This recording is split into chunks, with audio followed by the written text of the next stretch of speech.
여러분, 혹시 이런 말 들어보셨습니까?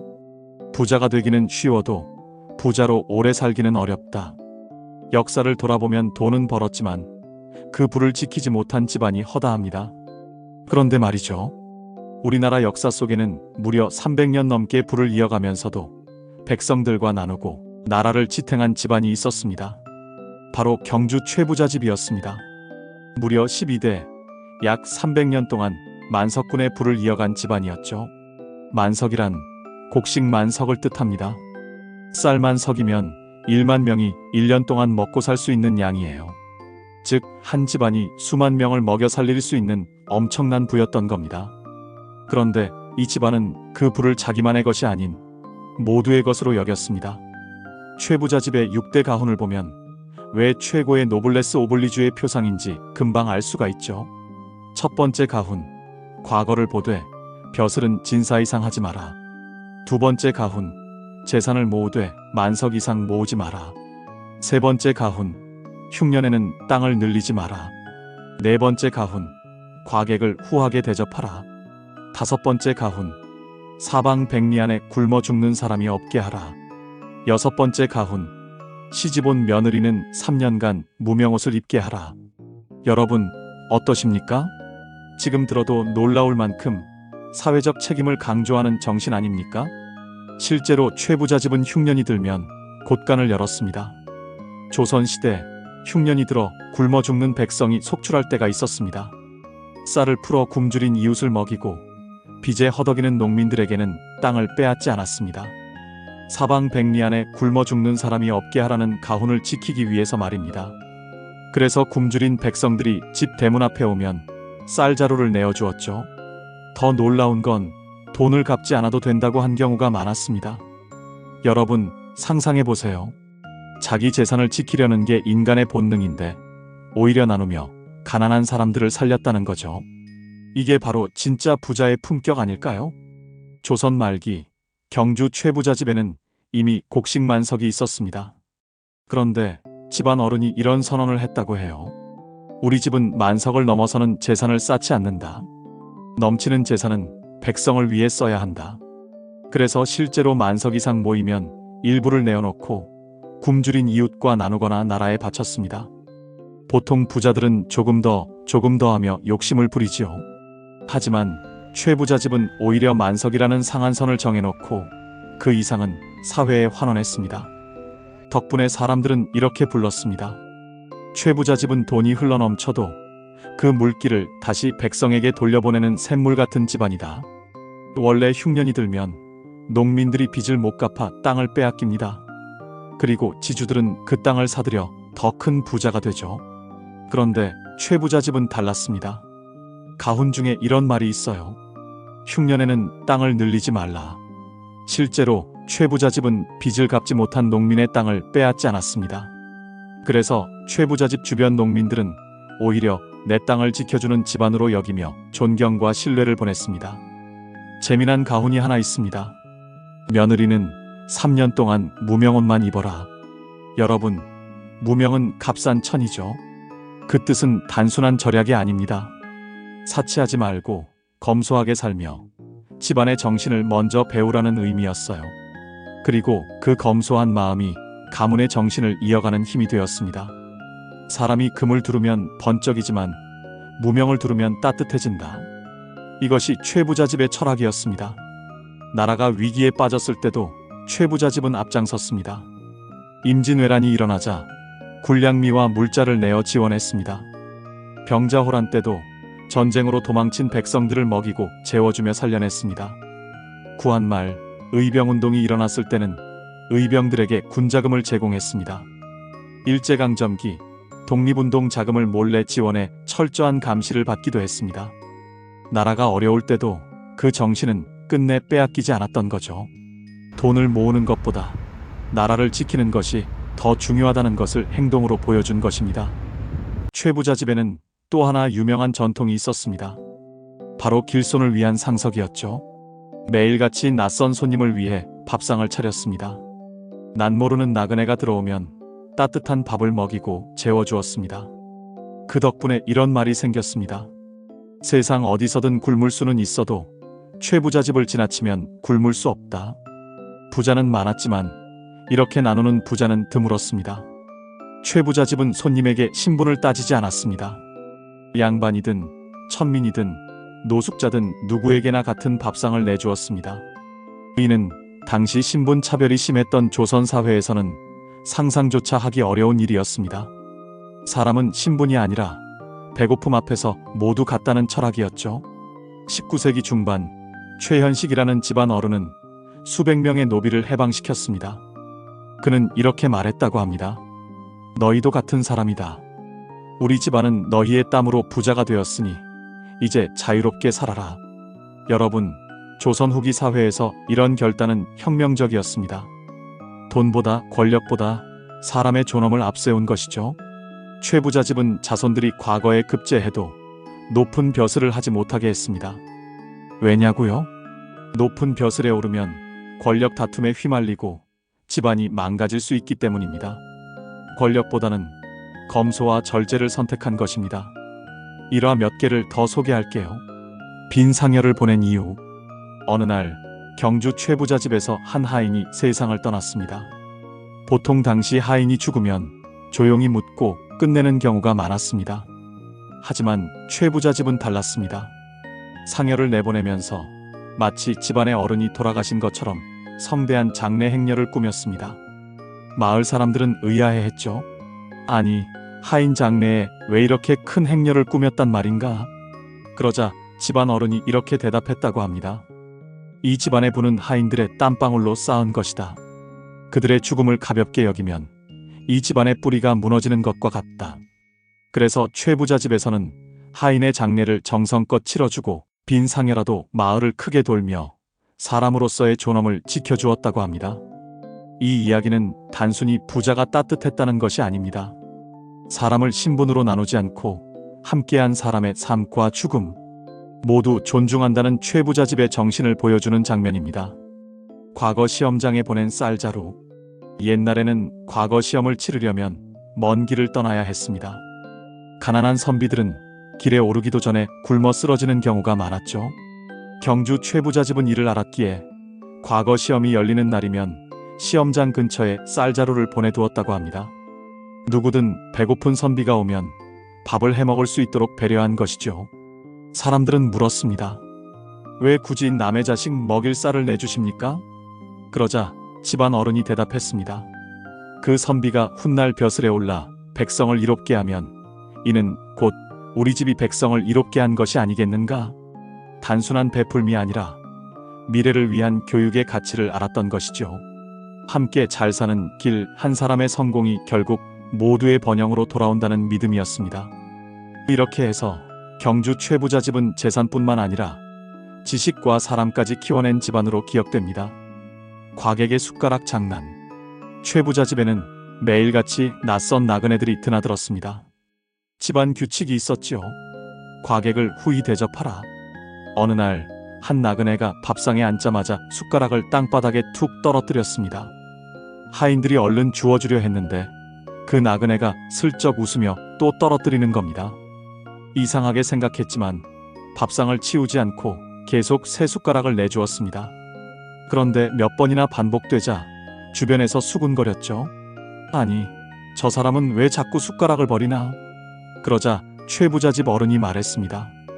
길손이 배고파 와서 마음이 허전하니 장난으로라도 허기를 달래는 게지. 숟가락이야 다시 만들면 된다. 사람의 마음을 잃는 것이 더 큰 손해다. 결국 그 나그네는 눈물을 흘리며 고개 숙이고 밥을 먹었다고 합니다. 이 일화는 단순한 해프닝 같지만 여기엔 중요한 교훈이 숨어 있습니다. 재산보다 사람을 중히 여기는 마음. 숟가락은 작지만 그 순간 나그네의 마음을 품어준 큰 배려였죠. 체면보다 진심을 우선시하는 태도, 남들 눈치를 보며 쫓아내지 않고 끝까지 따뜻하게 대접했습니다. 그래서 사람들은 최부자 집 문턱을 넘으면 배뿐만 아니라 마음도 따뜻해진다라고 전했다고 합니다. 새 신발을 신지 못한 도련님. 어느 날 최부자 집의 어린 도련님이 새 신발을 얻었습니다. 그런데 신발이 너무 아까워서 신고 다니지 않고 방에만 두고 구경만 했습니다. 이를 본 집안 어른이 물었죠. 얘야, 왜 신발을 신지 않느냐? 도련님은 대답했습니다. 낡아지면 아까워서 그렇습니다. 그러자 어른은 크게 꾸짖었습니다. 신발은 내 발을 보호하라고 있는 것이다. 쓰라고 준 것을 쓰지 않고 모셔두면 그것이야말로 진짜 낭비다. 아낀다는 이름으로 사치와 허영을 부리면 집안은 금세 무너진다. 그날 이후 도련님은 새 신발을 아껴 모셔두는 대신 제대로 신고 흘길을 걸었다고 합니다. 이 작은 일화 속에는 최부자집의 교육 철학이 녹아 있습니다. 검소함은 단순히 아끼는 것이 아니라 쓸 곳에 제대로 쓰는 것이라는 가르침이죠. 재산은 쌓아두는 것이 아니라 사람을 살리고 생활을 돕는 데 있어야 한다는 철학입니다. 그래서 최부자집은 돈은 많았지만 사치스럽지 않았고 자녀들마저도 검소한 마음을 배우며 가문의 정신을 이어갈 수 있었습니다. 사치 대신 집신을 신은 신랑. 경주 최부자집에서는 결혼할 때도 남다른 전통이 있었습니다. 한 도련님이 혼례를 올리던 날 신부 측에서는 멋들어진 가죽 신발과 화려한 장식을 준비해 왔습니다. 그런데 집안 어른은 이를 보고는 고개를 저었습니다. 우리 집안의 신랑은 혼례 날에도 집신을 신어야 한다. 사람들이 웅성거렸습니다. 아니, 만석군 집안의 혼례의 집신이라니 체면이 말이 되는가? 그러자 어른이 단호히 말했습니다. 부귀영화를 좇는 혼례가 아니라 검소와 겸손을 배우는 혼례여야 한다.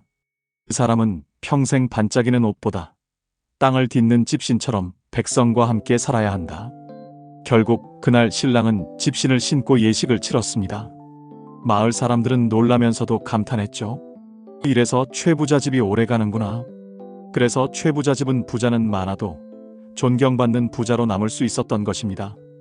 선비의 글씨값은 주지 않았다. 경주 최부자집에서는 집안의 글 잘 쓰는 선비가 찾아오면 꼭 대접을 했습니다. 그때 선비가 고마운 마음에 훈민정음체로 쓴 글씨나 글귀를 남겨주곤 했죠. 보통 다른 집안이라면 그 글씨를 보물처럼 간직하며 값어치를 따졌습니다. 그런데 최부자집은 달랐습니다. 선비의 글씨는 돈으로 사는 것이 아니라 마음으로 받는 것이다. 그래서 선비가 남긴 글씨를 값을 매기지 않고 집안 곳곳에 걸어두거나 서당의 아이들에게 나눠주었다고 합니다. 심지어 어떤 선비가 글씨 값을 좀 달라고 했을 때도 집안 어른은 이렇게 답했습니다. 우리 집은 쌀은 줄 수 있어도 글씨 값은 줄 수 없네. 글은 돈으로 사고 파는 것이 아니라 그 뜻을 나누는 것일세. 이 일화에는 두 가지 의미가 있습니다. 재산보다 학문과 인재를 더 귀히 여겼다는 점. 지식은 사고 파는 것이 아니라 함께 나누는 것이라는 깨달음. 덕분에 최부자집은 물질뿐 아니라 정신적으로도 풍요로운 집안으로 기억될 수 있었습니다. 어머니의 약값보다 더 귀한 이웃의 약값. 어느 날 최부자집 도련님의 어머니가 병이 났습니다. 집안 사람들은 귀한 약재를 구해오려 서둘렀죠. 그런데 그때 마을에서도 전염병이 돌아 이웃집 아낙네가 아이를 안고 약을 구하러 찾아왔습니다. 하인은 고민했습니다. 도련님, 어머님 약을 먼저 쓰셔야 하는데. 그때 집안 어른이 말했습니다. 우리 어머니는 부자의 집에서 자라셨으니 약이 없어도 이겨내실 힘이 있다. 하지만 저 아이는 지금 당장 약이 없으면 목숨이 위태롭다. 부자의 도리는 이웃의 생명을 먼저 살리는 것이다. 결국 귀한 약재를 먼저 이웃에게 내어주었고 집안 어머니는 며칠을 고생했지만 기어이 회복하셨습니다. 이웃 사람들은 눈물로 감사하며 두고두고 그 은혜를 전했다고 하지요. 이 일화는 단순한 미담을 넘어선 깊은 메시지를 줍니다. 효도보다 더 큰 효는 이웃의 생명을 지키는 것이라는 넓은 마음. 부자의 책임은 자기 가족만이 아니라 공동체 전체를 살리는 것이라는 철학입니다. 이렇게 최부자집은 가족 사랑조차 사회적 책임과 연결해 노블레스 오블리주를 실천했던 것입니다. 아이에게 준 2개의 돈. 어린 도련님이 어느 날 시장에 따라갔습니다. 집안 어른이 주머니에서 돈 2잎을 꺼내 건네며 이렇게 말했죠. 이 돈으로 내가 하고 싶은 걸 사거라. 하지만 꼭 기억해라. 하나는 내가 쓸 돈이고 나머지 하나는 남을 위해 쓰는 돈이다. 도련님은 과자를 사고 싶었지만 가는 길에 배고파 보이는 아이를 보고 망설였습니다. 결국 자기 몫의 돈은 과자를 샀지만 다른 한 입은 그 아이에게 떡을 사주었습니다. 집에 돌아오자 어른은 미소 지으며 말씀하셨습니다. 잘했다. 부자의 진짜 도리는 내 배를 채우는 것이 아니라 남의 허기를 덜어주는 것임을 내가 배운 것이다. 이 짧은 일화에서 최부자 집의 교육 철학이 고스란히 담겨 있습니다. 어린 시절부터 나눔을 몸에 익히게 한 실천 교육, 재산은 쌓아두는 것이 아니라 흘려보내야 한다는 가르침이었습니다. 그래서 최부자 집 자손들은 돈을 많이 가졌어도 인색하거나 교만하지 않고 검소하고 배려 깊은 인물들로 자라날 수 있었던 것입니다. 죽어서도 남의 짐이 되지 마라. 최부자 집 어른이 병이 깊어 임종을 앞두었을 때 자손들에게 이런 유언을 남겼습니다. 내 장례는 검소하게 치러라. 곡식 한 섬, 나무 한 그루라도 백성의 살림에 보탤 수 있다면 그것이 옳다. 죽어서도 백성의 짐이 되고 싶지 않다. 그래서 실제로 장례를 치를 때 최부자 집은 성대한 장례식을 치르지 않고 검소하게 했습니다. 상여 행렬도 호화롭게 꾸미지 않고 대신 남는 비용을 쌀로 바꾸어 가난한 집에 나누어 주었습니다. 마을 사람들은 울면서 이렇게 말했다고 합니다. 살아서도 나눔을 베풀고 죽어서도 백성을 먼저 생각한 분이다. 최부자 집의 정신이 완전히 응축되어 있습니다. 부자의 삶은 재산이 아니라 죽은 뒤에도 남는 덕으로 기억된다. 노블레스 오블리주란 끝까지 책임을 다하는 것임을 보여준 사례입니다. 빈 그릇은 절대 돌려보내지 마라. 최부자 집에는 마을 사람들이 자주 그릇이나 단지를 들고 찾아왔습니다. 집에 먹을 게 떨어졌습니다. 조금만 빌려주십시오. 그럴 때 하인들이 음식을 내주고는 빈 그릇을 그대로 돌려보내려 하자 집안 어른은 단호히 말했습니다. 빈 그릇은 절대 돌려보내지 마라. 설령 그릇이 작아도 꼭 무엇인가를 담아 돌려주어라. 그래야 이 집 문을 나서는 발걸음이 가볍다.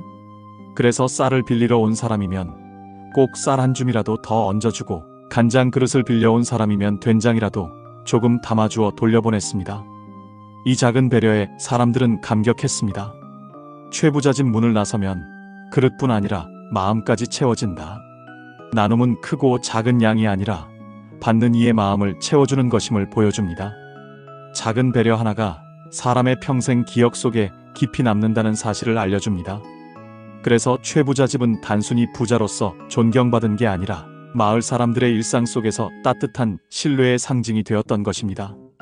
대문 앞에 빗자루.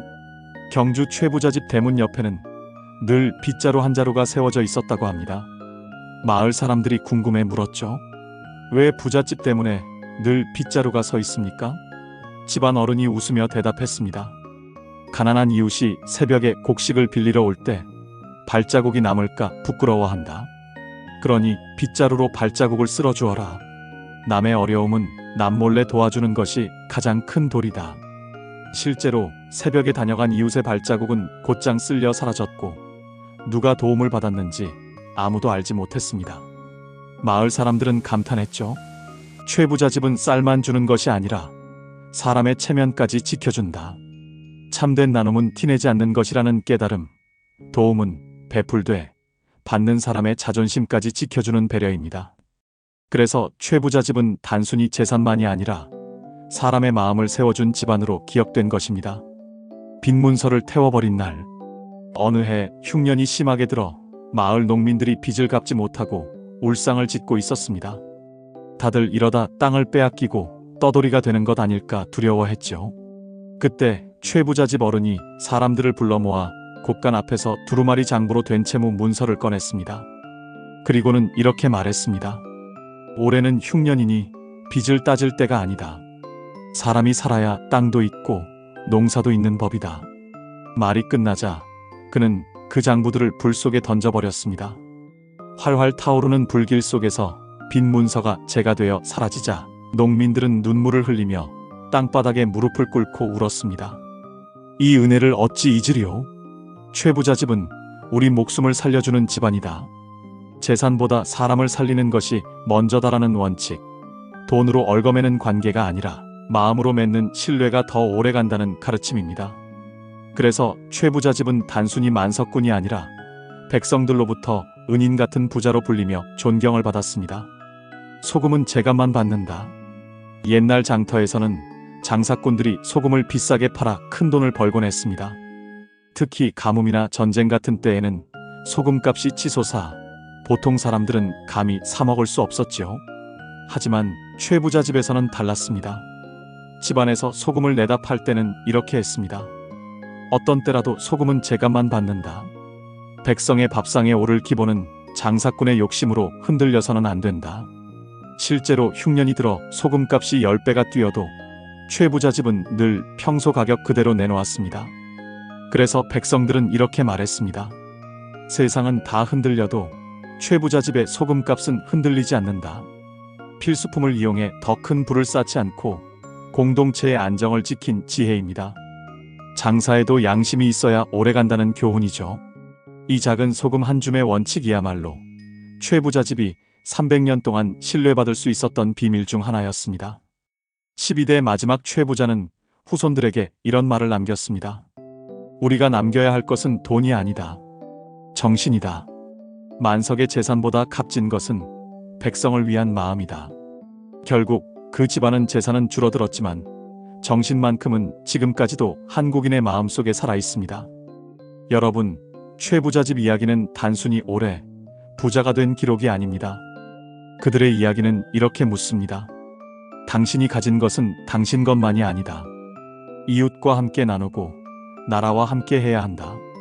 비록 가진 것이 적더라도 오늘 누군가의 자존심을 지켜주는 선택, 작은 나눔과 책임을 실천한다면 여러분이 바로 이 시대의 최부자입니다. 돈은 사라집니다. 권력도 사라집니다. 하지만 정신은 역사 속에 남습니다. 경주 최부자 집이 300년을 지탱한 힘, 그것은 노블리스 오블리주, 즉 가진 자의 책임이었습니다. 오늘을 살아가는 우리 모두가 그 정신을 조금이라도 이어간다면 세상은 조금 더 따뜻해지지 않을까요? 팍팍한 현대사회를 살아가시는 여러분, 잠시 마음이 따뜻해지셨나요?